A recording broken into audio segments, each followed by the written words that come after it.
Hello friends, welcome to our channel do practice. जैसा कि आपको पता है, हम DSSB PGT कॉमर्स की प्रिपरेशन कर रहे हैं। तो उसमें हमने कॉस्ट अकाउंट की जो सीरीज़ हमारी चल रही है, तो उसमें हमारी नेक्स्ट टॉपिक है हिस्टोरिकल कॉस्टिंग। आज हम पढ़ेंगे हिस्टोरिकल कॉस्टिंग क्या है। इससे पहले हम स्टैंडर्ड कॉस्टिंग और कॉस्ट अकाउंटिंग का बेसिक कवर कर चुके हैं। अगर आपने अभी तक वो नहीं देखा है तो प्लीज़ जाकर एक वीडियो चेक कीजिए। और अगर आप चैनल पर न्यू हैं तो चैनल को सब्सक्राइब कर लीजिए ताकि आपको आगे आने वाली वीडियोस की नोटिफिकेशन मिलती रहे। तो आज का हमारा टॉपिक है हिस्टोरिकल कॉस्टिंग। हिस्टोरिकल कॉस्टिंग क्या होता है? हिस्टोरिकल मीन्स नाम से पता चल रहा है कि ये हिस्ट्री के बारे में बात कर रहे हैं, मतलब जो बीत चुका। ठीक है, अब जो बीत चुका हम उसकी कॉस्टिंग कर रहे हैं। ठीक है, तो इसका मीन्स यहाँ पे क्या हुआ कि जब हम जो काम कर चुके हैं या जो खर्चा हम कर चुके हैं, उस खर्चे को करने के बाद उसकी हम कॉस्टिंग करते हैं, उसकी कॉस्ट का पता लगाते हैं कि वो कॉस्ट कितनी आई है।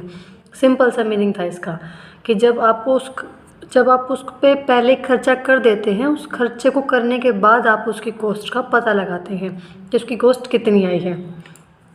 अब देखते हैं wording. The ascertainment of cost after they have been incurred. जब वो उसकी कॉस्ट आप तब पता लगाते हो, तब सर्टेन करते हो जब वो एक्सपेंसेस इंकर हो चुकी है। हिस्टोरिकल कॉस्ट को हम पोस्टमार्टम कॉस्ट भी कहते हैं, मतलब पोस्टमार्टम कॉस्ट की तरह होती है। पोस्टमार्टम क्या होता है कि जब मान के चलो कि अगर कोई पर्सन की डेथ हो जाती है तो उसकी डेथ होने के बाद ही हम उसका पोस्टमार्टम करते हैं। उसके बाद ही उसका पोस्टमार्टम होता है, ये पता लगाने के लिए कि कहाँ जो है क्या रहा। ठीक है, तो वैसे ही हमारे कॉस्टिंग के अंदर, हमारी प्रोडक्शन के अंदर क्या होता है कि जब आप उस खर्चे को कर चुके हो, जब आप वो काम कर चुके हो, जब आप वो पैसा लगा चुके हो, उसके बाद उसकी कॉस्ट निकालते हो। तो पोस्टमार्टम में क्या होता है कि जो आदमी मर चुका है वापस ज़िंदा नहीं होता। तो वैसे ही हिस्टोरिकल कॉस्टिंग में क्या होता है कि जो खर्चा हम एक बार कर चुके हैं उसको हम वापस रिवाइव, या फिर हम बात करें जो खर्चा हम कर चुके हैं उसको हम वापस कम नहीं कर सकते क्योंकि वो एक्सपेंसेस हमने लगा दिए हैं। अंडर दिस मेथड जब सारे एक्सपेंसेस के होते हैं, हम प्रोडक्शन के ऊपर फर्स्टली क्या करते हैं, इंकर करते हैं। सबसे पहले हम उन खर्चों को क्या करते हैं, खर्च करते हैं। मतलब सबसे पहले हम प्रोडक्शन पे वो सारे खर्चे कर देते हैं, वो सारे एक्सपेंसेस लगाते हैं, और then the cost are ascertain. उसके बाद उसकी कॉस्ट का पता लगाया जाता है।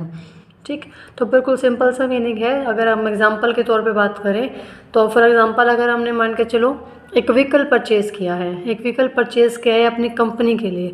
तो जो कंपनी के लिए हमने व्हीकल परचेज़ किया है, मान के चलो हमने वो 1 लाख का व्हीकल परचेज़ किया। तो जो 1 लाख का व्हीकल हमने परचेज़ किया है वो परचेज़ हमने कर लिया है। अब हम अपनी बुक्स में ऑफ अकाउंट्स में क्या दिखाएंगे कि हमने 1 लाख का व्हीकल परचेज़ किया। अब जब व्हीकल परचेज़ हो चुका है उसकी कॉस्ट को हम कम नहीं कर सकते, वो खर्चा हमने कर दिया है। तो हिस्टोरिकल कॉस्टिंग क्या होता है कि जब आप वो खर्चा कर चुके होते हो उसके बाद उसको आप अपने बुक्स ऑफ अकाउंट में या उसको एज अ कॉस्टिंग रिकॉर्ड करते हो कि उसकी कॉस्ट कितनी आई थी। अब 1 लाख कॉस्ट थी, वो हो चुकी है, उसको हम वापस नहीं लेके आ सकते। इसका सबसे बड़ा ड्रॉबैक क्या है, fails to guide in cost control. अब देखो जो खर्चा हम कर चुके हैं, अब हमने मान के चलो कि सेम चीज़ हमें कहीं पर 80,000 की मिल रही थी, उसको हम 1 लाख में ले आए, तो हम अब 20,000 रुपये को वापस नहीं लेके आ सकते क्योंकि वो खर्चा हम 1 लाख रुपये कर चुके हैं। तो ये कॉस्ट कंट्रोल को गाइड करने में भी बिल्कुल ही फेल है, क्योंकि ये सबसे पहले यहाँ पे खर्चा होता है, उसके बाद आप उसको रिकॉर्ड करने पे आते हैं, बाद में रिकॉर्ड होता है। तो वो जो हो चुका है उसको आप वापस नहीं लेके आ सकते। लाइक पोस्टमार्टम जो मीन्स जो जिसकी डेथ हो चुकी है उसका आप वापस रिवाइव नहीं कर सकते हैं। तो सीधी सी बात है, हिस्टोरिकल कॉस्टिंग जो चीज़ पहले की जाती है, पहले वो खर्चा होता है, उसके बाद आप उसको रिकॉर्ड करते हैं। अगर प्रोडक्शन में भी यही है कि अगर आपने 100 यूनिट बना दी तो आपको 100 यूनिट आपने बना दी। अब 100 यूनिट बनाने के बाद आपको पता चला कि एक्चुअल में जो वो उसकी कॉस्ट थी, मतलब हमने काफ़ी ज़्यादा कॉस्ट आ गई उसकी, बट उतनी नहीं होनी चाहिए थी। पर जब आपने 100 यूनिट बना दी तो बना दी। अब उसकी थोड़ा है कि अब उसको आप वापस उसकी कॉस्ट को कंट्रोल नहीं कर सकते हैं। तो सिंपल सा कंसेप्ट था हिस्टोरिकल कॉस्टिंग का। नेक्स्ट कंसेप्ट की हम बातें करते हैं यूनिफॉर्म कॉस्टिंग। यूनिफॉर्म कॉस्टिंग एक काफ़ी अच्छा कंसेप्ट है और काफ़ी जो है एग्ज़ाम में पूछे जाने वाला है। ये भी एक टेक्निक ही है कॉस्ट अकाउंटिंग की आफ्टर हिस्टोरिकल कॉस्टिंग। यूनिफॉर्म का मतलब क्या होता है कि नाम से क्लियर है, यूनिफॉर्म दैट मीन्स सेम। अगर हम बात करें स्कूल्स में जो आपकी यूनिफॉर्म होती है, वो यूनिफॉर्म उसको क्यों कहते हैं, क्योंकि वो सब बच्चों के लिए एक जैसी होती है। अगर स्कूल में यूनिफॉर्म ना हो तो हर बच्चा अपनी अलग अलग ड्रेस में आएगा, तो यूनिफॉर्म उसको इसीलिए कहते हैं कि हर बच्चा का क्या हो, सेम ड्रेस हो, ताकि वो जो उसमें उस चीज़ को लेके कोई भेदभाव ना हो।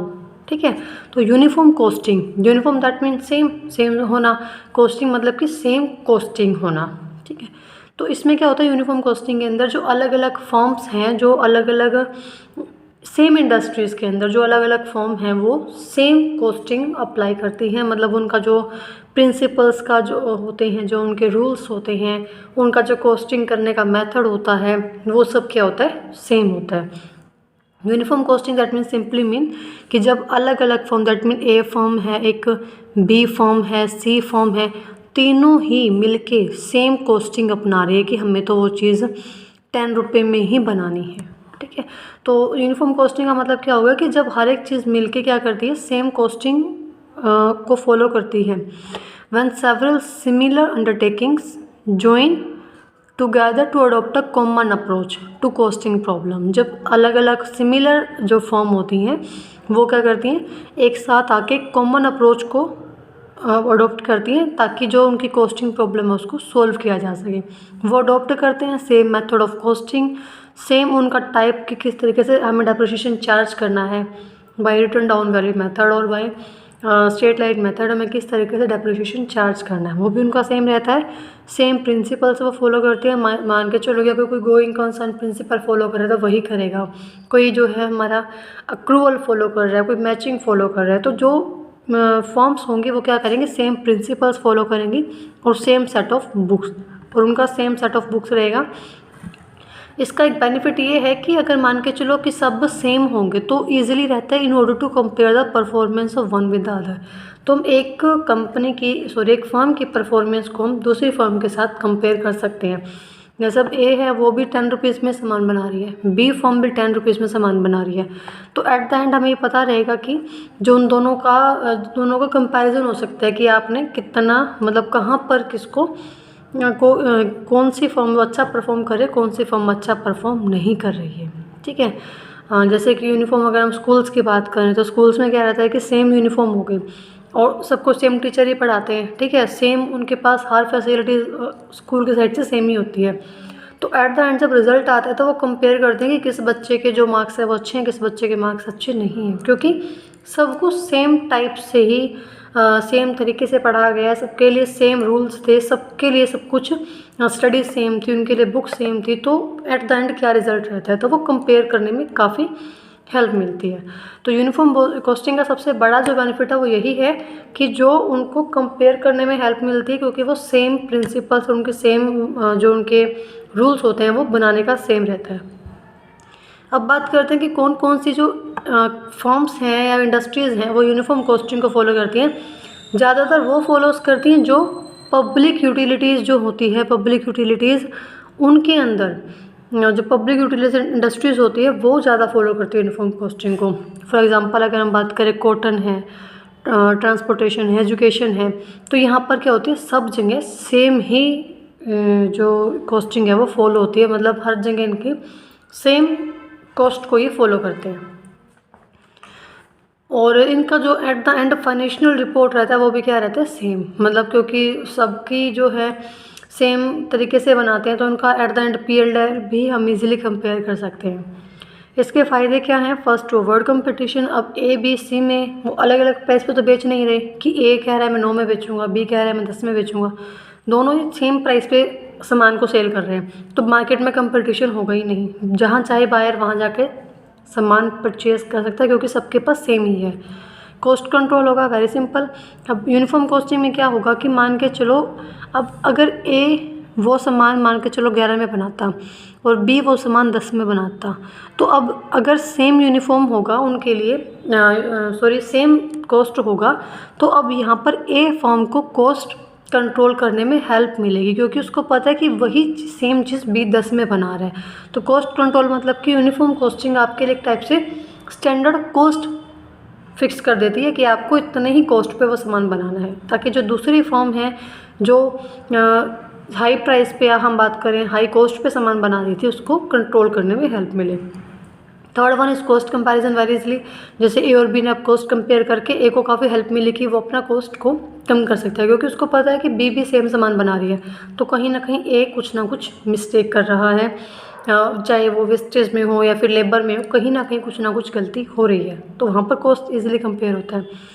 कंपैरिजन ऑफ फाइनेंशियल रिपोर्ट, वहाँ पर रिपोर्ट आप कंपेयर कर सकते हैं कि ए की क्या रिपोर्ट रही है एट द एंड और बी की फाइनेंशियल रिपोर्ट क्या रही, लाइक P&L है, बैलेंस शीट है, तो वो उनका क्या लास्ट रिजल्ट रहता है। तो सिंपल सा था, आई होप आपको समझ में आया होगा। हिस्टोरिकल दैट मीन जो हो चुका है उसके रिकॉर्ड करना, जो कॉस्ट आप कर चुके हो, और यूनिफॉर्म दैट मीन कि सेम कॉस्ट को या फिर बात करें हम सेम प्राइस सेम कॉस्ट पे ही सामान बनाना, सेम कॉस्ट प्राइस पर ही सामान बेचना। तो ये थी यूनिफॉर्म कॉस्ट। आई होप आपको इस कंसेप्ट समझ में आया होगा। कोई डाउट है तो प्लीज़ कमेंट कीजिए, और वीडियो अच्छी लगी तो वीडियो को लाइक कीजिए और अपने फ्रेंड्स के साथ शेयर कीजिए।